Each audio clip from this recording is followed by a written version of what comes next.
મનને આપણે જેવા સજેશનો આપીશું, જેવા ભાવો સાથે એને આપણે અંદર સમજીશું, એને ફીલ કરીશું, એ ભાવ અને એ સજેશન આપણું વ્યક્તિત્વ બની જશે. એટલે પહેલી બાબત છે કે મારી યાદશક્તિ ખૂબ જ સારી છે, એ સમજવાનું છે.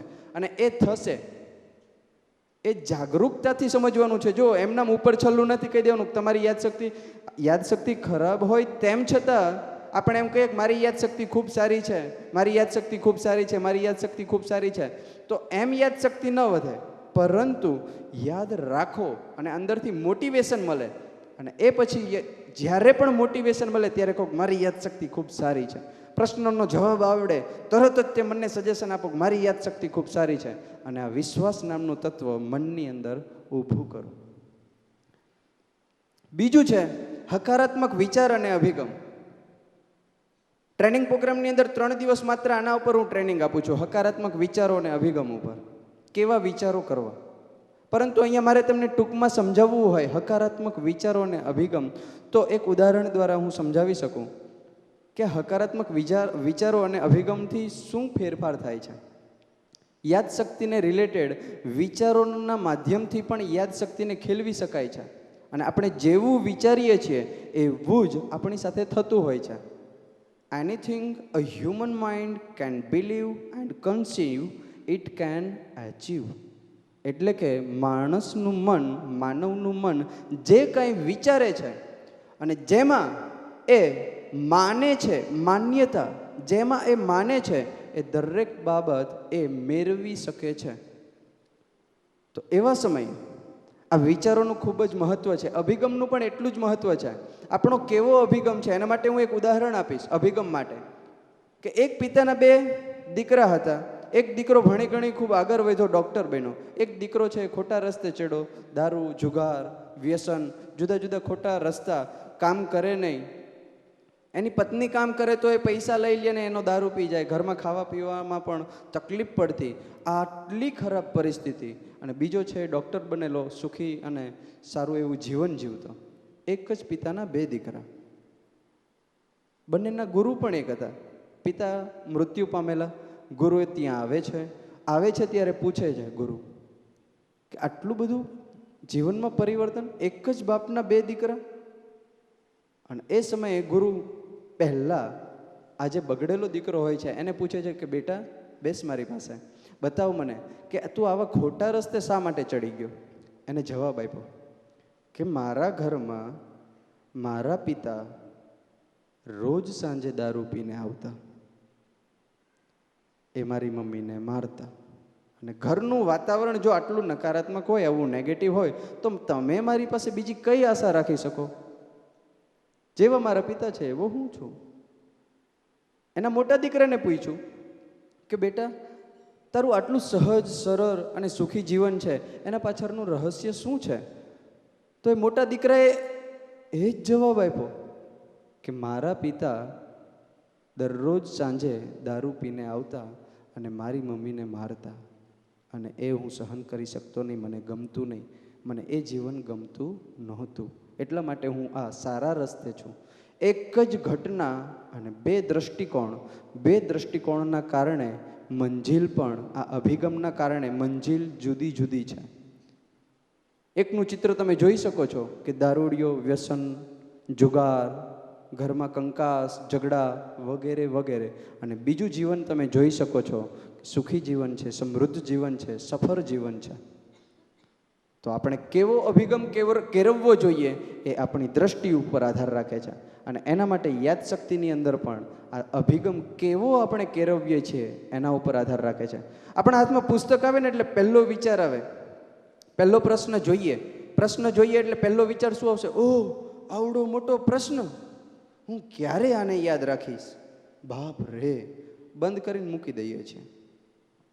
બીજો એક વિદ્યાર્થી છે, એ આ પુસ્તક ખોલે છે, એમાંય મોટો પ્રશ્ન છે અને આનંદિત થઈ જાય છે. ઓહ, આવડો મોટો પ્રશ્ન, તો આમાંથી આપણને ઘણું યાદ રહી જશે. કેમ કે પરીક્ષામાં 5 માર્કમાં આટલું બધું ન લખવાનું હોય, આમાંથી મુખ્ય લખવાનું છે.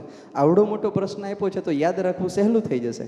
યાદ રાખવું સહેલું થઈ જશે એટલે એની અંદર માહિતી ઘણી બધી આપી છે, એમાંથી થોડી ઘણી તો યાદ આવશે ને 5 માર્કને રિલેટેડ. પ્રશ્ન 10 માર્કનો છે, એમાંથી 5 માર્કનું જ લખવાનું છે. અડધું ભૂલાઈ ગયું તો કાંઈ વાંધો નહીં. અભિગમ સારો છે, એનો પોઝિટિવ એટીટ્યુડ છે કે મોટો પ્રશ્ન છે, યાદ રહી જશે.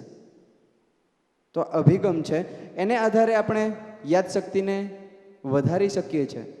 એ કેવી રીતના વધારી શકીએ છીએ? માત્ર અભિગમની દ્રષ્ટિથી એ મદદરૂપ થાય છે, આપણા અંદર એક એનર્જી, એક ઉત્સાહ ઉત્પન્ન કરે છે. ત્રીજું છે રસ અને અભિરુચિ. તો પહેલા જોઈએ આપણે આઈ તત્વનો જાદુ. આ આઈ એટલે શું? આઈ તત્વ, વિટામિન એ જોયા, વિટામિન બી, સી, ડી, ઘણા બધા વિટામિન્સ જોયા, પણ આ આઈ તત્વને જોયું નહીં. આ આઈ ફોર ઇન્ટરેસ્ટ. તો આ ઇન્ટરેસ્ટ, રસને કેળવવા માટે આપણને ખ્યાલ છે કે જે વિષયની અંદર આપણને રસ હોય એ વિષય આપણે સહેલાઈથી યાદ રાખી શકીએ છીએ. અને સહેલાઈથી યાદ રાખવું હોય તો પહેલું કામ કરવાનું છે કે એ વિષયને રસપ્રદ બનાવવાનો છે, એ વિષયમાં રસ ઉત્પન્ન કરવાનો છે. પણ સાહેબ આ એવું થોડું છે કે આ એપલ જેવું છે કે એપલ છે ને એની અંદરથી રસ, કે આ મોસંબી છે ને એની અંદરથી રસ કાઢવાનો, હું આમ નીચેવું એટલે અંદરથી રસ નીકળે ને પછી પી જવું એટલે આ રસ ઉત્પન્ન થાય. આ તો ચોપડી છે સાહેબ. એમાં કેવી રીતના રસ ઉત્પન્ન થાય? એક સહેલી રીત. પહેલી શરૂઆત જ્યારે કરીએ પહેલા પ્રશ્નની, ત્યારે એક વસ્તુ યાદ રાખવાની. યાદ રાખી લીધા પછી આગળ વધવાનું. અને જેમ જેમ યાદ રાખતા જઈશું એમ આત્મવિશ્વાસ વધતો જશે અને રસ કેળવાતો જશે. રસ કેળવવા માટે સક્સેસ ઇઝ સેલ્ફ મોટિવેશન, એટલે કે આપણે સફળ થતા જઈએ છીએ, જેમ જેમ યાદ રાખતા જઈએ છીએ એમ આપણને પ્રેરણા મળતી જશે, અંદરથી જ જાણવાની ઈચ્છાઓ વધતી જશે. અને આ ઈચ્છાઓ જેમ જેમ વધતી જશે, ક્યુરોસિટી વધતી જશે. ઝડપથી અંદરથી શીખવું કેવી રીતના, અંદર શું શું છે, આ લેસન શું કહેવા માગે છે, એની આતુરતા વધતી જશે. અને એ રસ કેળવવાના કારણે યાદશક્તિમાં વધારો થશે. રસ કેળવવાના કારણે એક તત્વ વધે છે, એ નેક્સ્ટ આવે છે. એ પછી છે ઓટો સજેશન આપવા. ઘણીવાર એવું બને આપણે છે ને ભૂલમાં એવું બોલી નાખીએ છીએ, ગણિત એટલે કંટારાજનક વિષય, એ આપણને આવડે જ નહીં. સમાજ, બાપ રે બાપ, કેટલી બધી માહિતી આપી છે, કેમ યાદ રાખવું, આ બોર વિષય છે. અને આપણને શિક્ષકો તરફથી નહીં આવવું જ કદાચ ક્યારેક ક્યારેક વલણ મળતું હોય છે. જોજો, ધ્યાન રાખજો, ગણિત છે ને બહુ અઘરો વિષય છે. અને આપણે માની લઈએ છીએ કેમ કે જેવી ચોપડી ખોલીએ ને પહેલો દાખલો ગણવા બેસીએ ને નથી આવડતો. સાહેબ સાચું કહેતા હતા, હો, ગણિત અઘરો વિષય છે. હજી તો ગણવાનો પ્રયત્ન ન કર્યો હોય, પણ ગણિત સહેલું છે. જો એ જ સાહેબે આવું કીધું હોય કે જો ગણિત સાવ સહેલું છે, એકાદા બે સૂત્રો આવડે ને ગણિત આખે આખું આવડે. એક સૂત્ર આવડે એટલે ગણિતનો દાખલો એ ગણી શકાય. એવા 4-5 સૂત્ર એક ચેપ્ટરમાં હોય, 5 સૂત્ર આવડે એટલે કોઈ પણ દાખલો ગણી શકાય. આવું પોઝિટિવ સજેશન આપેલું હોય તો આપણે દાખલો ગણવા બેસીએ ત્યારે પહેલું ધ્યાનમાં આવે સૂત્ર, કયું સૂત્ર છે એ જોઈએ ને દાખલો ગણીએ, આપણને આવડે. આપણને એમ લાગે કે સાહેબ કહેતા હતા એ સાચું કહેતા હતા, ગણિત સહેલો વિષય છે. એક જ વસ્તુ. અને આમાં રસ કેળવવા માટે પણ આ ખૂબ જ જરૂરી છે. તમને રસ છે કે નહીં એ બહારની પરિસ્થિતિઓ નિર્માણ કરે એના પહેલાં આપણે જ આપણા મનમાં ઇન્સ્ટોલેશન કરી દઈએ કે મને ગણિતમાં ખૂબ જ રસ છે. ઓટો સજેશન, સ્વયં સૂચન, પોતાના મનને જ કહેવાનું કે મને આ વિષયની અંદર ખૂબ જ રસ છે. સમજી લો કે તમે આર્ટ્સના સ્ટુડન્ટ છો તો મને આર્ટ્સના બધા જ વિષયમાં ખૂબ જ રસ છે, એવું ઓટો સજેશન મનને આપવાનું. એનાથી ખૂબ જ ફાયદા થશે. બીજા કોઈ તમને નેગેટિવ સજેશન આપશે તો એની અસર ત્યાં થશે નહીં. એટલા માટે ચોથું છે પ્રી ટીચિંગ. રસ કેળવવા માટેની સૌથી બેસ્ટ મેથડ હું આને કહું છું, પ્રી ટીચિંગ. પ્રી ટીચિંગનો અર્થ થાય છે પહેલાં શીખવવું. પહેલાં શીખવવું એટલે કોને શીખવવું? હજી તો આપણે શીખાય નથી તો શીખવવું કેમ? આપણી જાતને શીખવવું પહેલાં. અને જ્યારે પણ ભણવા જઈએ ત્યારે એને માત્ર એ ભણવાનું જ, એટલે કે ક્લાસમાં જઈએ એના પહેલાં એકવાર ઘરેથી વાંચીને જવું. પ્રી ટીચિંગ, પોતાની જાતને એકવાર સમજાવી દેવું. અને આ કરવાથી એ વિષયમાં રસ વધશે. શું કામ રસ વધશે એ કહું તમને. રસનું આખું એક ચક્ર છે. આપણને રસ કેમ નથી હોતો? કારણ કે આપણા એ વિષયની અંદર માર્ક ઓછા આવે છે. માર્ક શા માટે ઓછા આવે છે? એમાં આપણે ક્યારેય ધ્યાન જ ના આપ્યું, વાંચ્યો જ નહીં. વાંચ્યું શા માટે નહીં? શા માટે વાંચ્યું નહીં? કારણ કે એ આવડતું નહોતું એટલે એના ઉપર આપણે વાંચ્યું નહીં. શા માટે આવડ્યું નહીં? કારણ કે એમાં આપણે રસ લીધો નથી. એક 20 ચક્ર છે, એને ગમે ત્યાંથી તોડી શકાય, ગમે ત્યાંથી એને તોડી શકાય, ચારે ચાર ખૂણેથી તોડી શકાય. સમજી લો કોઈ વિષયમાં રસ નથી તો એને આવડતો કરવા માટે કોઈ એક ટોપિક યાદ કરો, યાદ રાખો, અને પછી એ 20 ચક્રને તોડો. 20 ચક્ર તોડ્યા પછી આ ચક્રની અંદર તમે એન્ટર થયા. આવડ્યું તો માર્ક સારા આવ્યા, માર્ક સારા આવ્યા તો એમાં રસ પડ્યો તો વધુ આવડશે, બીજું શીખશો તો પાછું આવડશે તો માર્ક સારા આવશે અને આ ચક્ર તૂટી જશે. એટલે કે રસનું ચક્ર 20 ચક્રને તોડવાનું છે. આ ઇન્ટરેસ્ટની બાબત હતી પ્રી ટીચિંગની. અગાઉથી શીખીને જાઓ, ક્લાસરૂમમાં મહેનત ઓછી કરવી પડશે અને ત્યાં આપણે કોન્સન્ટ્રેશનથી ભણી શકીશું. બીજો આના ઘણા ફાયદા છે પ્રી ટીચિંગના. બીજો ફાયદો એ છે કે ક્લાસમાં મેક્સિમમ સ્ટુડન્ટને ઊંઘ આવતી હોય છે, બોર થઈ જાય છે, આ સાહેબ હવે જાય ને તો સારું અહીંથી. અને આવા સમયે જો તમે અગાઉથી ભણીને ગયા હશો ને તો સાહેબ કદાચ ઊંઘમાં ભણાવતા હશે ને તો તમે જગાડીને કહેશો કે સાહેબ ઓલા પણ આ ન આવે, આમ આવે, કારણ કે તમે ઘરેથી ભણીને ગયા છો. અથવા તમને જે પ્રશ્ન છે એ પૂછશો કે સર અહીંયા શું આવે, આનું શું હોય. તો એ પ્રી ટીચિંગના બીજા ઘણા બધા ફાયદા છે. બીજું છે કોન્સન્ટ્રેશન. તો આ કોન્સન્ટ્રેશન વધારવા માટે શું કરવું જોઈએ? તો તમે કહેશો કે સાહેબ છે ને કોન્સન્ટ્રેશન વધારવા માટેના જુદા જુદા ઘણા પ્રયોગો છે. એક પ્રયોગ મારા સાહેબ અમને કહેતા હતા કે દીવાને ચાલુ કરવાનો અને દીવાની જ્યોતની સામે જોઈ જ રહેવાનું, અથવા દિવાલ ઉપર એક ટપકું કરવાનું અને એ ટપકાની અંદર સતત જોયા કરો એટલે કોન્સન્ટ્રેશનનો ગજબનો વધારો આવે. આવું આપણને ઘણી જગ્યાએ સાંભળવા મળ્યું છે. પરંતુ હું તમને આની અંદર થોડુંક ઇમ્પ્રુવમેન્ટ લાવવાનું કહીશ, કેમ કે આનાથી કોન્સન્ટ્રેશન ન વધે. કોન્સન્ટ્રેશન એટલે વિચારો. આપણને બધાને પ્રશ્ન છે કે સાહેબ હું જ્યારે વાંચવા બેસું ને ત્યારે જ જુદા જુદા વિચારો આવે છે. વાંચવા બેસું ત્યારે જ, એ સિવાય મને દિવસમાં બહુ ઓછા વિચારો, પણ વાંચવા બેસું એટલે ક્યાં વિચારે ચડી જવું ને નક્કી જ નથી. જુદા જુદા વિચારો ચાલુ જ રહે છે, પણ એ નો કે શેના વિચારો આવે છે. હું તમને કહું શેના વિચારો આવે છે. ઇન્દિરા ગાંધી, જીજાબાઈ, ગાંધીજી, મહારાણા પ્રતાપ, આવા બધા યોદ્ધાઓના વિચારો આપણને બધાને આવે છે. આવે છે ને? નહીં તો કોઈને કહેતા નહીં શેના વિચારો આવે છે. પણ ઉદાહરણ આપી શકાય કે એક વિદ્યાર્થી બાયોલોજીની બુક વાંચે છે, બુક વાંચતા વાંચતા વિચારોમાં ચડી જાય છે અને એ વિચારોમાં કેવા વિચારોમાં ખોવાઈ જાય છે. બાયોલોજીની એક સરસ મજાની મેડિકલને લગતી બુક વાંચે છે અને મેડિકલના વિચારોમાં ખોવાઈ જાય છે અને એવા વિચારોમાં ખોવાઈ જાય છે કે આજથી 1 વર્ષ પછી હું આ 12 સાયન્સ પૂરું કરીશ, 12 સાયન્સ પૂરું કર્યા પછી 5 વર્ષમાં ડૉક્ટર બની જઈશ, ડૉક્ટર બની ગયા પછી હું મારું એક દવાખાનું ખોલીશ, એની અંદર ખૂબ બધા પૈસા કમાઈશ, બધા દર્દીઓ મારી પાસે દવા લેવા આવતા હશે, સાજા થઈ જશે, પાછા માંદા પડશે, પાછા સાજા થશે અને પાછું મારું એક ઘર હશે, મારો પરિવાર હશે. આ દ્રશ્યોમાં સતત ખોવાયેલો રહેશે. વાંચવાનું ચાલુ હશે, 4-5 પેજ પૂરા થઈ ગયા હશે, ખબર હશે નહીં. સાહેબ જો આ વિચારો બંધ થાય ને તો કાંઈક હું કોન્સન્ટ્રેશન કરી શકું. કાંઈક એવું કરો ને કે આ વિચારો બંધ થઈ જાય. આપણે બધાનો પ્રશ્ન છે. જો આ વિચારો ન આવે ને તો હું એકાગ્ર ઝડપથી થઈ શકું છું. તો આપણે જે વિષયમાં રસ હોય તે વિષયમાં આપણે આપોઆપ જ એકાગ્રતા રાખી શકીએ છીએ. એકાગ્રતાની શક્તિ વધારવા શરીરમાં પ્રાણ શક્તિનો ઉદય થવો જોઈએ, જે વ્યાયામ, પ્રાણાયામ અને ધ્યાન દ્વારા વધે છે. પ્રાણ શક્તિ વધવી જોઈએ.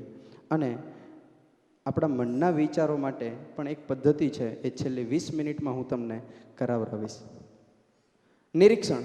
જે વિષયમાં આપણી એકાગ્રતા વધારે હોય તે વિષયમાં આપણે ઝીણવટપૂર્વક નિરીક્ષણ કરીએ છીએ, જેમાં એકાગ્રતાથી વાંચીએ છીએ અને ઝીણું ઝીણું આપણે યાદ રાખી શકીએ છીએ, કેમ કે એકાગ્રતાથી વાંચીએ છીએ. બીજું છે નિરીક્ષણ શક્તિ વધારવા માટે પોતાની જાતને વધુને વધુ પ્રશ્ન પૂછો. જે ટોપિક વાંચી રહ્યા છીએ એ ટોપિકમાંથી સેલ્ફ ક્વેશ્ચન અને રિવર્સ ક્વેશ્ચન પૂછવા. દાખલા તરીકે અહીંયા એક વ્યાખ્યા મેં લખેલી છે, આયોજન, પ્રબંધ, દોરવણી અને અંકુશ આ ચારેય તત્વો દ્વારા થતી પ્રક્રિયાને સંચાલન કહે છે. આ મારે યાદ રાખવું છે તો 2 રીતે હું રાખી શકું. એક જ વાક્ય છે, સમજી લો કે એક પેરેગ્રાફમાં 10 વાક્ય હોય તો આની પદ્ધતિ છે નિરીક્ષણ શક્તિ. 10 લાઇનની અંદર કઈ કઈ બાબતોને મારે યાદ રાખવી છે એના માટે જે લાઇનમાં મહત્વની હોય એમાં સેલ્ફ ક્વેશ્ચન પૂછવાના કે સંચાલન એટલે શું. તો આપણને તરત યાદ આવશે, એકવાર પૂછીશું આપણી જાતને તો આપણું મન જવાબ આપશે. સંચાલન એટલે આયોજન, પ્રબંધ, દોરવણી, અંકુશ આ ચારે ચાર તત્વો દ્વારા થતી પ્રક્રિયાને શું કહે છે? સંચાલન કહે છે. રિવર્સ ક્વેશ્ચન પૂછો. રિવર્સ એટલે ઉલટો, કે આયોજન, પ્રબંધ, દોરવણી અને અંકુશ આ ચારે ચાર તત્વો દ્વારા જે પ્રક્રિયા થાય છે એને શું કહેવાય છે? ખ્યાલ આવે છે? સેલ્ફ ક્વેશ્ચન અને રિવર્સ ક્વેશ્ચન પોતાની જાતને પૂછવાના. એના પછી છે જોડાણ, એસોસિએશન. કોઈ પણ માહિતીને યાદ રાખવી હોય તો એને જે માહિતી આપણા મનમાં સ્ટોર છે, યાદ છે, એ માહિતી સાથે જોડી દો. એનું નામ છે જોડાણ. એટલે કે જે માહિતીને યાદ રાખવી છે એને જો આપણી અંદર મનમાં જે માહિતી સ્ટોર છે એની સાથે જોડી દઈએ તો લિંક બની જાય છે, અને આ લિંક બની ગયા પછી એ હંમેશા યાદ રહી જાય છે. એટલે કે ઓલી માહિતી યાદ આવશે એટલે તરત આ માહિતી યાદ આવશે, અને સંલગ્ન જ માહિતી યાદ રાખવી. આની ટેકનિકો આગળ તમને સમજાવું. મનોચિત્રણ. આપણું મન માત્ર ચિત્રોની જ ભાષા સમજે છે, મનની કોઈ ભાષા નથી. આ ખાસ યાદ રાખજો.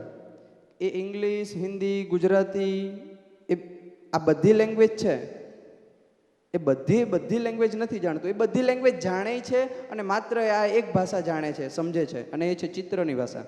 અમેરિકામાં જે માણસ છે એને ગુજરાતી નથી આવડતું, સમજી લ્યો, અને એ ગુજરાતી નથી આવડતું તેમ છતાં એને કહીએ કે ચાલ આંખો બંધ કર અને હું તને જે શબ્દ બોલું એને જો, તો એ એપલ બોલશે, એપલ, તો એને ત્યાં એપલ જ દેખાશે. એટલે કે આપણું સફરજન. આપણે અહીંયા કહીએ કે ચલ જો સફરજન જોતો, તો આપણને સફરજન જ દેખાશે. એટલે કે મનને સફરજન લખેલું એ નથી સમજી શકતું, સફરજનનું ચિત્ર જોઈ શકે છે. એટલે કે આપણું મન વધુને વધુ ચિત્રો દ્વારા વધારે સમજી શકે છે. તો એને જે પેરેગ્રાફ આપણે વાંચી રહ્યા છીએ એને ચિત્રો દ્વારા સમજવાનો પ્રયત્ન કરીએ, યોગ્ય ચિત્રો દ્વારા જોડાણ કરીને યોગ્ય ચિત્ર દ્વારા એને જોવું. પુનરાવર્તન કરવા માટે આપણે અઠવાડિયાનો સમય લઈએ છીએ કે એક અઠવાડિયા પછી પુનરાવર્તન કરવું. આ કરવું નક્કી કર્યા પછી આપણે મોસ્ટ ઓફ કેસમાં, મેં 99% કેસમાં પુનરાવર્તન કરતા વિદ્યાર્થીઓને જોયા નથી. નક્કી કરે છે તેમ છતાં રવિવારને પુનરાવર્તન કરવા માટે નક્કી કર્યું, એક પુનરાવર્તન કરીશું, પણ કરતા નથી. આવા સમયે પુનરાવર્તનની યોગ્ય પદ્ધતિ હું તમને આપું કે આ પુનરાવર્તન શા માટે કરવાનું. આપણા મનની એક સાયકલ છે. એ સાયકલ કેવી છે? જેમ જેમ સમય જતો જાય ને એમ એની અંદર જે ડેટા નાખીએ છીએ ને ધીમે ધીમે ધીમે ધીમે ધીમે ધીમે ભૂસાતા જાય. એટલે કે 1 કલાક થાય એટલે 20% જેટલા ડેટા ભૂસાઈ જાય. જો કોન્સન્ટ્રેશન કરીને વાંચો છો તો પણ, કોન્સન્ટ્રેશન કરતા નથી તો અંદર 5% ડેટાનું પણ ઇન્સ્ટોલેશન ન થાય. એટલે કે વિચારોની અંદર ખોવાઈને અંદર ડેટાનું ઇન્સ્ટોલેશન કરીએ તો ન થાય. પરંતુ કોન્સન્ટ્રેશન રાખીને પણ વાંચો છો તો પણ એ 20% ડેટા છે શું થઈ જશે? ભૂસાઈ જશે. એવા સમયે શું કરવું? તો એવા સમયે એક પદ્ધતિ છે કે એ 1 કલાકે એટલે કે 45 મિનિટે સ્ટોપ થઈ જવું, અને 5 જ મિનિટમાં પાછળ જે કાંઈ વાંચ્યું હતું એ 5 જ મિનિટમાં જોઈ લેવું, ઉપર છલ્લું. એટલે લીટી પાછી સીધી થઈ જશે. જે ઓલું ધીરે ધીરે ધીરે ભૂસાતા હતા ને એની જગ્યાએ લાઈન કેવી થઈ જશે? સ્ટ્રેટ. પાછું 1 કલાક કે 45 મિનિટ વાંચવાનું. 45 મિનિટ વાંચ્યા પછી પાછી ઓલી લાઈન છે એ શું થશે? ધીરે ધીરે ભૂસાતી જશે. કેમ કે સમય પસાર થાય છે, નિયમ છે, જેમ સમય જાય એમ ભૂલતા જઈએ.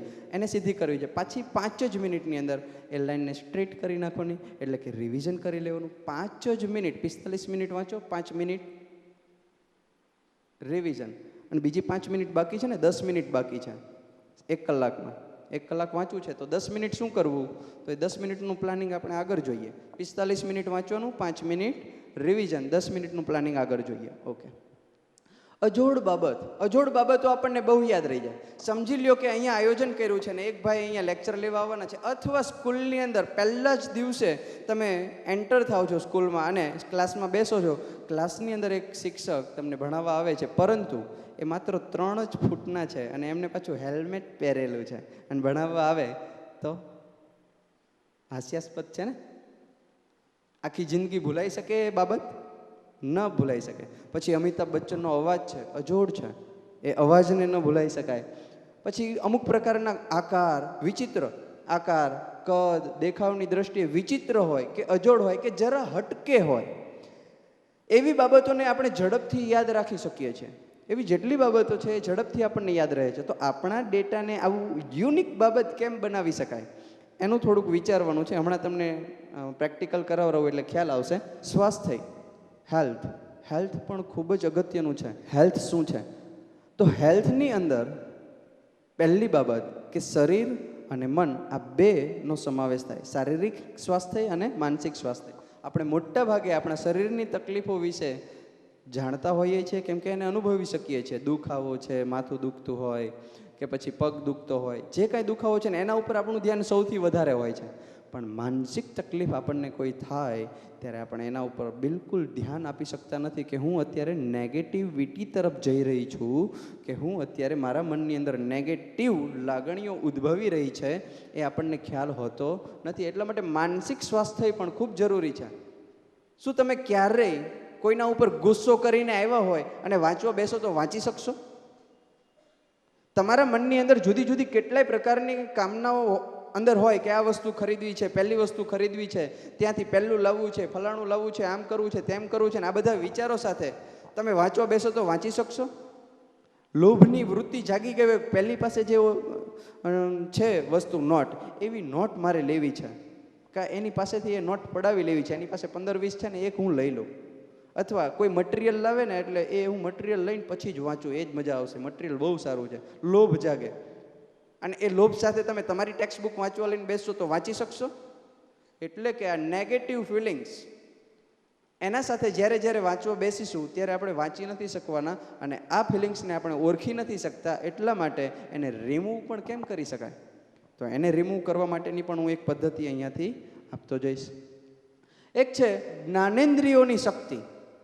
આપણી પાસે સેન્સ, ઇન્દ્રિયો એટલે સેન્સ. કુલ કેટલી સેન્સ છે? કોઈ કહેશે 5 છે, કોઈ કહે છે 6 છે. એના વિષયો જોઈએ તો શબ્દ, સ્પર્શ, રૂપ, રસ અને ગંધ, આ 5 મુખ્ય સેન્સ છે જેનો અનુભવ કરી શકે છે. તો એ શબ્દ, સ્પર્શ, રૂપ, રસ અને ગંધને આધારે આપણા બોડીની સાથે સંલગ્ન એવી ઇન્દ્રિયોની જો વાત કરીએ તો પહેલું આપણે વાંચી શકીએ છીએ મનથી, જોઈને. તો બ્રુનો ફ્રોસ્ટ નામનો એક જે વૈજ્ઞાનિક છે એને આને સંશોધન કરેલું છે કે 25% ઇન્ફોર્મેશન માત્ર વાંચવાથી યાદ રહી જાય. માત્ર વાંચો એને, 25% તો એ યાદ રહી જ જાય. અને બીજું એ સંશોધન કર્યું કે જો વાંચે અને સાથે સાથે સાંભળે તો 35% જેટલી ઇન્ફોર્મેશન યાદ રાખી શકાય. અને એના પછી એવું સંશોધન કર્યું કે જો વાંચે, સાંભળે અને જોવે તો 50% જેટલી ઇન્ફોર્મેશન યાદ રાખી શકાય. પછી એને 60% જેટલું માત્ર વાંચન, સાંભળવું, જોવું અને કોઈને કહેવું, જ્યારે કહેવામાં આવે ત્યારે 60% જેટલી ઇન્ફોર્મેશન યાદ રાખી શકાય. વાંચન, સાંભળવું, જોવું, કહેવું અને એ પ્રમાણે કરવું, જો કરવાથી 75% એના ઉપર આપણી ગ્રીપ આવી જાય છે. અને આ વાંચન, સાંભળવું, કહેવું, કરવું અને વાગોરવું એટલે કે રિવિઝન કરવું, એકવાર કરવાથી તો યાદ રહી જાય, પણ એનું વારંવાર જો પુનરાવર્તન કર્યા કરીએ તો 95% સુધી એમાં માસ્ટરી આવી જાય છે. અને જો આ સમયગાળો, રિવિઝનનો સમયગાળો વધી જાય તો એ 100% ઇન્ફોર્મેશનને યાદ રાખી શકીએ છીએ. શારીરિક સ્વાસ્થ્ય જાળવવા માટે પહેલું છે સાત્વિક અને પોષણક્ષમ આહાર લેવો, યોગ્ય વ્યાયામ કરવું અને યોગ્ય સમયે આરામ કરવો જો ખૂબ જરૂરી છે. યોગ્ય આહાર, જરા પણ આ શબ્દોની અંદર આના ઉપર ઓછું મહત્ત્વ આપવાનો પ્રયત્ન કર્યો તો તમે આની લિંકમાંથી, તમારા સ્વાસ્થ્યને સારું રાખવાની લિંકમાંથી તમે દૂર થઈ જશો. કેમ કે અત્યારનો આહાર જે આપણને પોષણક્ષમ આહાર મળવો જોઈએ એની અંદર પણ જ્યાં તેનું વાવેતર થાય છે ત્યાં એ સિવાય એના ઉપર ઝેરી દવાઓ છાંટવામાં આવે છે. ઘણા બધા એના ઉપર નેગેટિવ એટલે કે નકારાત્મક પ્રદૂષણના આધારે એની અંદર અસરો થતી હોય છે. એ આહાર ખાઈએ છીએ એના કારણે આપણા બોડીની અંદર પણ એ શારીરિક રીતે એ સક્ષમ નથી હોતું. તેમ છતાં સાત્વિક આહાર ખાવાનો જ પ્રયત્ન કરવો. બહારના કોઈ પણ પદાર્થ જો ખાવાનો પ્રયત્ન કરીશું તો એ આપણે માંદા પડવા તરફ જઈશું, માંદા પડવાનું પસંદ કરીશું. તમે જો બહારનું ખાવાનું પસંદ કરો છો તો સાથે સાથે માંદા પડવાનું પણ પસંદ કરી રહ્યા છો, એ ખાસ ધ્યાન રાખજો. વ્યાયામ કરવો, વ્યાયામ પણ ખૂબ જરૂરી છે. સમજી લો કે ભોજનની અંદર કોઈ નેગેટિવ પદાર્થ આવી ગયો તો પરસેવા મારફતે અને એ વ્યાયામ દ્વારા એને દૂર કરી શકાય છે. અને ધ્યાન કરવાથી મનના દોષોને દૂર કરી શકાય છે. માનસિક સ્વાસ્થ્ય માટે હકારાત્મક વિચારો. કોઈ પૂછે કે શરીર માટે તો આ બધો ખોરાક છે, પણ મનનો ખોરાક શું? તો મનનો ખોરાક છે હકારાત્મક વિચારો. હકારાત્મક વિચારો એ મનનો સાત્વિક ખોરાક છે અને નકારાત્મક વિચારો એ મનનો તામસિક ખોરાક છે. અને જેવો ખોરાક આપણે મનને આપીશું એવું જ આપણું મન બનશે. જો તામસિક ખોરાક ખાઈશું એટલે કે તામસિક વિચારો મનને આપીશું તો એ રોગીલું બનશે, વધારે પડતા માનસિક રોગોથી પીડાતું બનશે. હકારાત્મક અભિગમ પણ હકારાત્મક હોવો જોઈએ તો આપણું સ્વાસ્થ્ય ખૂબ સારું રહેશે. એ સાથે પ્રાણાયામ કરવાથી માનસિક લેવલને શાંત કરી શકાય છે. અને એ પછી છે ધ્યાન, એટલે કે મનની અંદરની જે નકારાત્મક લાગણીઓ છે એને દૂર કરી શકાય છે. શરીર પર વધારે ધ્યાન દેવા કરતાં જો મન પર વધારે ધ્યાન દઈએ તો શારીરિક રોગ કોઈ પણ પ્રકારના થતા નથી. કારણ કે શારીરિક રોગ માટેનું મુખ્ય કારણ જો કાંઈ હોય તો એ મન છે. મનની અંદર જેવા વિચારો આપણે વાવીશું એવું જ એ શરીર ઉપર પ્રતિક્રિયા આપશે. હવે આપણે ટેકનિક્સ ઉપર આવી જઈએ. પહેલી ટેકનિક્સ છે એર સ્ક્વેર ટેકનિક. તો એ ફોર એસોસિએશન, આઈ ફોર ઇમેજિનેશન, એટલે કે હમણાં આપણે મનોચિત્રણ વિઝ્યુઅલાઇઝેશન જોયું એ, અને આર ફોર રિવિઝન, અને સેકન્ડ આર, બીજો આર એના બરાબર છે રેડિક્યુલસ. જે અજોડ બાબત કીધી ને, રેડિક્યુલસ એટલે હાસ્યાસ્પદ બાબતો. આ ચારે ચાર એક સાથે જો જોડવામાં આવે તો બહુ બધી માહિતીને આપણે સહેલાઈથી યાદ રાખી શકીએ. એક ઉદાહરણ આપીશ એટલે વધારે ખ્યાલ આવશે. આ 30 શબ્દો છે. આ 30 શબ્દોને અત્યારે ને અત્યારે તમારે યાદ રાખી લેવાના છે. સાહેબ અત્યારે યાદ રાખવાના છે? ઇમરજન્સી? ચલો હું બોલું છું, આપણે એક પ્રયોગ કરીએ. હું બોલું ને તમને યાદ રહી જાય, બરોબર? કેમ કે તમે સાંભળશો તો થોડુંક વધારે યાદ રહેશે. બોલું છું: લોકસભા, લાલુ પ્રસાદ યાદવ, પંખો, ચપ્પલ, ટેબલ, વાંદરા, મિકી માઉસ, ગધેડો, રબર, એર કુલર, વાહનો, ચશ્મા, માછલી, આઈસ્ક્રીમ, કંપાસ પેટી, ટેલિફોન, વરસાદ, ફૂલ, માચીસ, પડદો, સોય, એસી, કાચ, મંદિર, ઘડિયાળ, ચોર, ગાડી, ચેઇન, કરીના કપૂર અને કાગડો. આ 30 શબ્દો છે.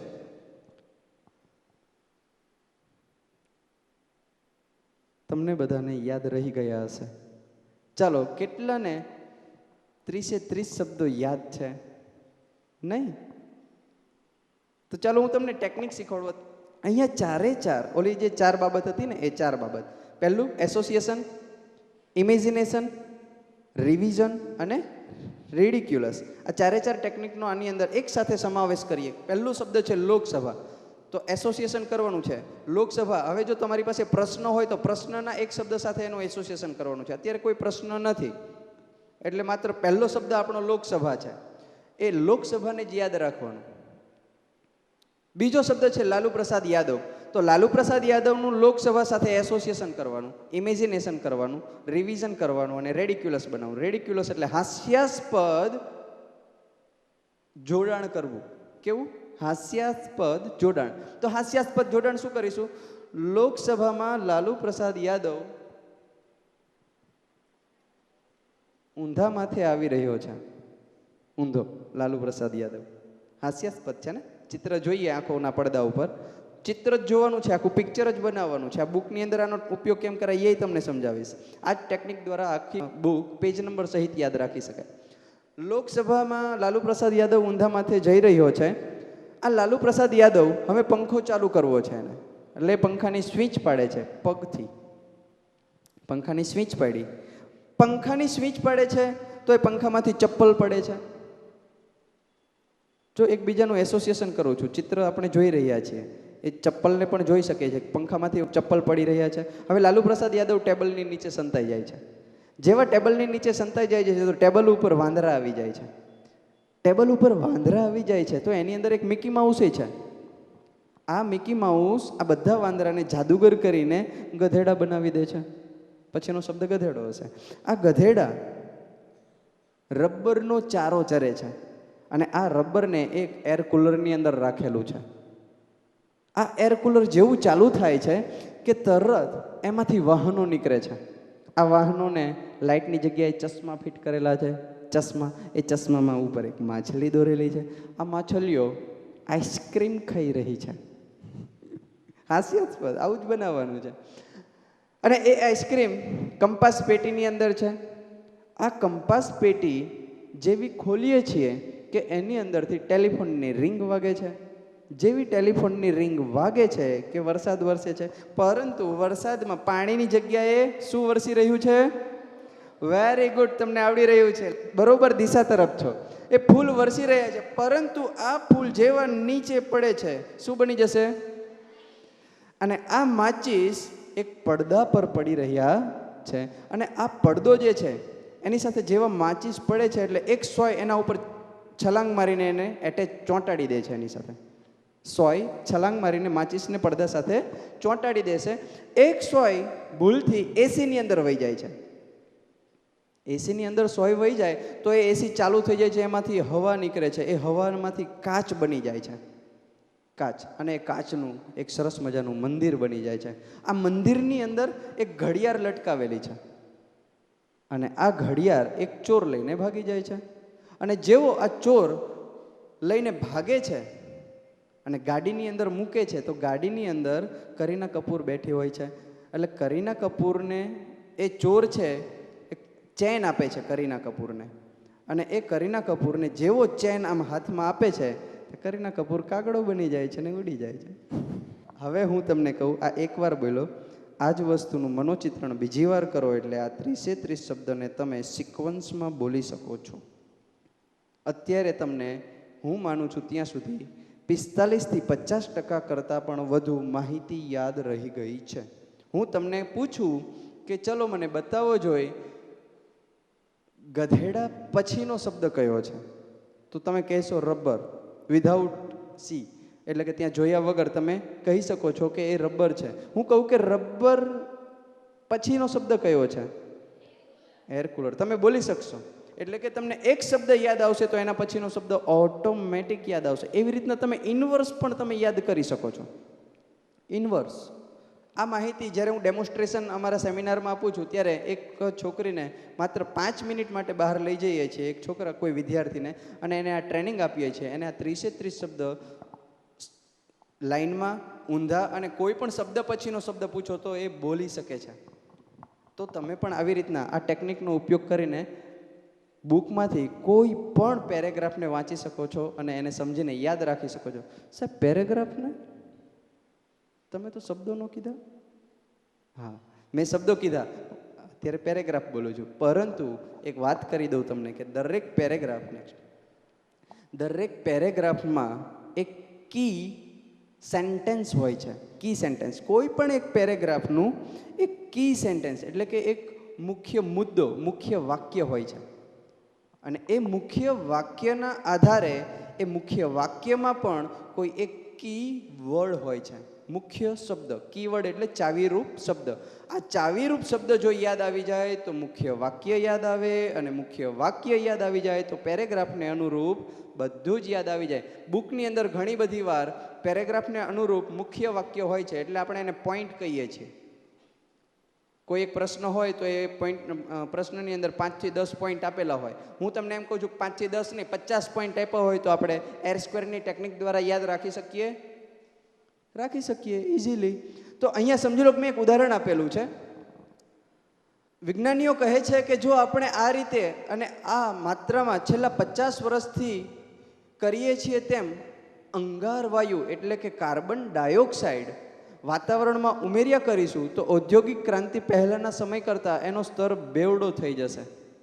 અને પરિણામે પૃથ્વીનું તાપમાન 2050 સુધીમાં સરેરાશ 5 થી 8 સેલ્સિયસ જેટલું વધી જશે. આ એક પેરેગ્રાફ છે. તો આનું કી સેન્ટેન્સ આપણે ગોતવું છે, એક વાક્ય. ચલો વિચારો બધા. Yes, very good. કાર્બન ડાયોક્સાઇડનું વાતાવરણ ઉપર થતી વિપરીત અસર. એક જ વાક્ય, એ આ પેરેગ્રાફમાં આપેલી છે. કાર્બન ડાયોક્સાઇડની વાતાવરણ ઉપર થતી વિપરીત અસર. અને હવે એક જ શબ્દ યાદ રાખવો છે, એક જ શબ્દ, કીવર્ડ. એક વાક્યમાંથી એક જ શબ્દ. કયો શબ્દ હશે? Carbon dioxide. એટલે જેવું કાર્બન ડાયોક્સાઇડ આપણને યાદ આવશે તો એની વિપરીત અસર યાદ આવશે. એટલે આપણે લખી શકીશું કે કાર્બન ડાયોક્સાઇડની વિપરીત અસર. અને એના આધારે આ કાર્બન ડાયોક્સાઇડની જે આ વિપરીત અસર લખેલી છે એને પણ આપણે યાદ રાખી શકીશું. હવે નવી ટેકનિક છે. આ જે ટેકનિકના આધારે તમે શું કરી શકો એની વાત કરું કે તમારી બુકની અંદર જુદા જુદા પેરેગ્રાફ આપેલા છે. ભલે કી સેન્ટેન્સ નથી આપેલા, પોઈન્ટ નથી આપેલા, તો પોઈન્ટ બનાવવાના આપણે. અને એમાંથી કોઈ એક કીવર્ડ લઈ લેવાનો અને એ બુકના કીવર્ડ લઈ લીધા પછી પ્રશ્નને અનુરૂપ પ્રશ્નમાંથી પણ એક કીવર્ડ લઈ લેવાનો. કેમ કે પ્રશ્ન જેવો પૂછશે ને એટલે આપણને પહેલો, જ્યારે પરીક્ષામાં પ્રશ્ન પૂછાય ને એટલે આપણે શું કરીએ છીએ કે જો મને એક શબ્દ યાદ આવી જાય ને સાહેબ, ખાલી એક શબ્દ, પ્રશ્ન એકદમ સહેલો છે પણ પહેલો શબ્દ યાદ આવી જાય ને તો આખો પ્રશ્નનો જવાબ લખી નાખું, પણ પહેલો જ શબ્દ ન યાદ આવે. અને આ પહેલો શબ્દ યાદ રાખવા માટે પ્રશ્નનો એક શબ્દ અને જવાબનો પહેલો શબ્દ બંનેનું એવું જોડાણ કરો કે એ લાઈફ ટાઈમ સુધી ન ભૂલી શકાય. આજથી 2 વર્ષ પહેલાં મેં સેમિનાર કરેલો વઢવાણમાં અને ત્યાં મેં ટ્રેનિંગ આપી હતી. ત્યારે 11 કોમર્સના BAના 4થા ચેપ્ટરનું એસોસિએશન કરાયું હતું. એ વખતે અમે પેજ નંબર સહિત ટ્રેનિંગ આપતો, ત્યારે 11 નંબરને મેં ઐશ્વર્યા રાય સાથે એનું નંબર આપેલો. એ જુદી જુદી પદ્ધતિ છે મારી આની પેગવર્ડની. તો એ સમયે ઐશ્વર્યા રાય 11 નંબર ઉપર હતું અને એ ઐશ્વર્યા રાયનું 4થું ચેપ્ટર હતું બેન્કિંગ. અત્યારે 11 કોમર્સમાં ભણતા હશે એને ખ્યાલ હશે કે કદાચ જો એ ફોર્મેટ ફરી ન ગઈ હોય તો 4થું ચેપ્ટર બેન્કિંગ છે 11 કોમર્સમાં. કોઈ છે 11 કોમર્સમાં? 4થું ચેપ્ટર બેન્કિંગ છે BAમાં. હા, તો એ 11માં પેજ નંબર ઉપર છે. આજ પણ મને યાદ છે. કારણ એ છે કે એ 11માં પેજ નંબરમાં ઐશ્વર્યા રાય, અમે એવું એસોસિએશન કર્યું હતું કે ઐશ્વર્યા રાય બેંકે પૈસા લેવા માટે હેલ્મેટ પહેરીને સાયકલ લઈને જઈ રહી છે. એસોસિએશન. અને આ ઐશ્વર્યા રાય યાદ આવે. મને કોઈ પૂછે કે 11 નંબર, એટલે હું કહીશ કે ઐશ્વર્યા રાય BAની બુક છે. 11 કોમર્સમાં ભણો છો? હા, તો બેન્કિંગ છે. કોઈ પણ બુકને પેજ નંબર સહિત આવી રીતના યાદ રાખી શકાય. પેગવર્ડ સિસ્ટમ છે, એને અત્યારે તમારે એનો ઉપયોગ નથી કરવાનો. નેક્સ્ટ ટાઈમ ક્યારે આવીશ તો પેગવર્ડ સિસ્ટમ સમજાવીશ. પણ અત્યારે એક્રોનિમ્સ પદ્ધતિ. આ એક્રોનિમ્સ પદ્ધતિ છે એ શું છે કે પહેલો અક્ષર યાદ રાખો. સમજી લો કે શબ્દ જ આપેલા છે, શબ્દ જ છે આપણને કીવર્ડની અંદર, માત્ર શબ્દ જ આપેલા છે, એક શબ્દ. તો એક શબ્દને માત્ર લઈ લેવાનો. આ જાનીવાલી પીનારાના આધારે તમને કાંઈ યાદ આવે છે? યાદ આવે છે? તો આવી રીતના આપણે શબ્દોને આધારે પણ એક અક્ષરના આધારે પણ બધા શબ્દોનું લિસ્ટ યાદ રાખી શકીએ છીએ. સૂત્રો યાદ રાખવાની પદ્ધતિ. સાહેબ, આ સૂત્ર આવે ને એટલે અમે રાંગ થઈ જઈએ છીએ. સૂત્રો કેમ યાદ રાખવા મેથેમેટિક્સમાં? તો એના માટે એક ટેકનિક છે. સૂત્રો યાદ રાખવા માટે પહેલું તો હાઇલાઇટર દ્વારા હાઇલાઇટ કરવું સૂત્રને. એમાં શું હાઇલાઇટ કરવું એ પણ કહું કે જે તમને યાદ નથી રહેતું ને એ ભાગ હાઇલાઇટ કરવો. તમને એમ થાય કે સૂત્ર આખું યાદ નથી રહેતું સાહેબ, એનું શું કરવું? એ તો તમે પ્રયત્ન નથી કર્યો યાદ રાખવાનો. યાદ રાખવાનો પ્રયત્ન કર્યા પછી તમને અંદર એમ થાય કે આ એક પાર્ટ છે યાદ નથી રહેતો, તો એને હાઇલાઇટ કરો. એના પછી છે કલર પેનના ઉપયોગ દ્વારા પણ તેને સ્પષ્ટ દર્શાવવું. અને લો ઓફ ઓબ્ઝર્વેશન. માત્ર 30 સેકન્ડ માટે એ સૂત્રને તમારે જોયા કરવાનું. 30 સેકન્ડ, એનાથી વધારે નહીં. 30 સેકન્ડ તમે એ સૂત્રને જોશો એટલે મનની છબી ઉપર એનું આખું દ્રશ્ય ઊભું થઈ જશે. અને પછી આંખો બંધ કરીને જોશો તો આંખો બંધ કરીને એ સૂત્ર દેખાતું હશે. લો ઓફ ઓબ્ઝર્વેશન, નિરીક્ષણ. એ જોશો એટલે તમને એ મનની અંદર એકવાર જો ઇન્સ્ટોલ થઈ ગયું તો યાદ રાખવું ખૂબ જ સરળ થઈ જશે. પણ એ મિકેનિક છે, સમજ્યા વગર યાદ રાખ્યું છે. સમજાયા વગર યાદ રાખેલું બહુ લાંબા સમય સુધી યાદ રહેતું નથી. એટલા માટે જો હું એક ઉદાહરણ આપું છું, cos square A is equal to 1 - tan square A upon 1 + tan square A. મોટાભાગના વિદ્યાર્થીઓને આ સૂત્ર યાદ રાખવું છે તો એ યાદ રહી જાય છે, પરંતુ પરીક્ષામાં જ્યારે એમને લખવું હોય ને ત્યારે ઉપર નિશાની કઈ આવે સાહેબ, પ્લસ આવે કે માઇનસ આવે એ યાદ નથી આવતું. એ કહી દો ને તો સારું. એ ભૂલી જવાય છે કે ઉપર માઇનસ આવશે કે પ્લસ. પરીક્ષાના સમયે ખાસ આવું થતું હોય. તો એના માટે એ જે પ્લસ છે કે માઇનસ એ નક્કી કરવા માટે ત્યાં હાઇલાઇટ કરી દો કે ઉપર છે એ માઇનસ છે, નીચે છે એ પ્લસ છે. હાઇલાઇટ કરી દેવું હાઇલાઇટરથી, કોઈ પણ હાઇલાઇટરથી. અથવા તમે તમારી સ્પાઈડર નોટ બનાવી છે, સૂત્રોની નોટ બનાવી છે, તો એ સૂત્રોની નોટની અંદર આખા સૂત્રમાં બ્લુ પેન વાપરો અથવા બ્લેક પેન વાપરો, અને જ્યારે આ નિશાની દર્શાવો છો જે તમને યાદ નથી રહેતી એને તમે લાલ પેનથી દર્શાવી દો, એટલે હાઇલાઇટ થશે મનમાં કે ઉપર છે માઇનસ આવે છે, નીચે પ્લસ આવે છે. સૂત્રો યાદ રાખવા માટે પહેલું એના ઉપયોગ ક્યાં ક્યાં થાય છે અને કેવી રીતના થાય છે એ પહેલાં જોવું, એ આખા સૂત્રને સમજી લેવું, સૂત્રને સમજી લીધા બાદ એના ઉપયોગો મેક્સિમમ કરતું રહેવું, અને અઠવાડિયે એકવાર એ સૂત્ર ઉપર ધ્યાન, એટલે કે જે સૂત્રોની નોટ બનાવી છે એ નોટને જોઈ લેવી, અઠવાડિયે એકવાર એનું રિવિઝન કરવું સૂત્રોનું, તો એ સૂત્રો ઝડપથી યાદ રહી જશે. પછીનું છે અંગ્રેજી શબ્દો યાદ રાખવા માટે. મજા આવે એવું છે. એક ભાઈએ તો ઓક્સફોર્ડ યુનિવર્સિટીની આખી ડિક્શનરી, ઓક્સફોર્ડની કહું એટલે આટલી બધી મોટી આવે, પેજ નંબર સહિત યાદ રાખેલી છે. અને એ આ જ પદ્ધતિથી કોઈ પણ અઘરા શબ્દ એવી રીતે ભાગ પાડો કે છૂટા પાડેલા શબ્દો આપણી જાણકારી ના હોય. દાખલા તરીકે અહીંયા એક શબ્દ આપેલો છે અબ્રોગેટ, એનો અર્થ થાય છે નાશ કરવું. તો એનો પહેલો અક્ષર લઈ લઈએ AB, જેને આપણે મૂળાક્ષર કહીએ છીએ ABCD. પછી બીજો છે રો, તો આપણે સમજીએ છીએ કે રો એટલે રડવું. ત્રીજો શબ્દ છે ગેટ, અને આપણને ખબર છે ગેટ એટલે દરવાજો. અબ રો ગેટ, અબ રો ગેટ. તો એના માટે જો આવી રીતના એસોસિએશન, ઇમેજિનેશન, રેડિક્યુલસ અને રિવિઝનના માધ્યમથી એને પણ યાદ રાખી શકાય. A અને B, ABCD જે છે ને મૂળાક્ષર, A અને B નામના દરવાજામાંથી પસાર થવાથી રડવું આવે અને એને વિનાશ થાય છે. રડવું આવે અને શું થાય છે? વિનાશ. તમને એમ થાય કે સાહેબ આ બધું બહુ બધું અઘરું ન થઈ જાય? ના, નહીં થઈ જાય. આ એટલી બધી હેબિટ પડી જશે ને આવું એસોસિએશન કરવાની, એટલે ઝડપથી તમને આવું બધું યાદ રાખવા માટે સરળતા રહેશે. અને આવું 21 દિવસ જ કરવું પડશે. 21 દિવસમાં આ દરેક બાબતની હેબિટ પડી જાય છે. પણ આપણે 21 દિવસ જો કરી શકીએ તો, અને એની જો તૈયારી તમારી હોય તો આ કોઈ પણ જાતના શબ્દને યાદ રાખવા માટે સહેલાઈથી યાદ રાખી શકીએ છીએ. બીજું છે કોમ્પ્રિહેન્શન, એનો અર્થ થાય છે સારાંશ. તો પહેલું શબ્દ લેવાનું કોમ, આપણને ખ્યાલ છે કોમ લઈએ તો એ કોમ્પ્યુટર દર્શાવે છે. રીહેન, રી નામની હેન એટલે મરઘી, અને તેનું સન એટલે ઈંડું.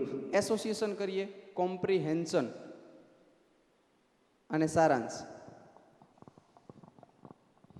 રી નામની મરઘીના ઈંડામાં કોમ્પ્યુટરનો સારાંશ છે. જેવું તમને સારાંશ પૂછે ને એટલે તમને યાદ આવશે કે રી નામના મરઘીના ઈંડામાં, આ મરઘી એટલે રીહેન્સન અને કોમ્પ્રિહેન્શન. એક બે વાર જ ખાલી ઇન્સ્ટોલેશન જ એકવાર કરવું પડશે. પછી શું કરવાનું છે તમને કહું. આવી રીતના યાદ રાખીને વારંવાર તેનો ઉપયોગ કરવાથી કોઈ પણ શબ્દને ઝડપથી યાદ રાખી શકાય છે. એકવાર આવી રીતના યાદ રાખવાનું છે, પછી ગમે ત્યારે એનો વારંવાર ઉપયોગ કરતું રહેવાનું, અને વારંવાર ઉપયોગ કરવાથી એ આપણી હેબિટ પડી જાય છે. અને હેબિટ થઈ જવાથી આપણને ક્યારેય પણ એ યાદ આવી જાય છે. અત્યારે હેબિટ શબ્દ હું બોલું છું, ટેવની જગ્યાએ હેબિટ, તો એ કેમ સરળતાથી બોલું છું? કારણ એ છે કે હેબિટ પડી ગઈ છે. તો અહીંયા આ જુદી જુદી ટેકનિકો મેં તમને સમજાવવાનો પ્રયત્ન કર્યો. પ્રેક્ટિકલમાં મૂકજો. અને આપણે અત્યારે 20 મિનિટ માટે જે મેં તમને સિક્રેટ કીધું, કી, યાદશક્તિની સૌથી મોસ્ટ ઇમ્પોર્ટન્ટ કી, અને એનું નામ છે મેડિટેશન અથવા રિલેક્સેશન. તો એ આપણે કરીશું.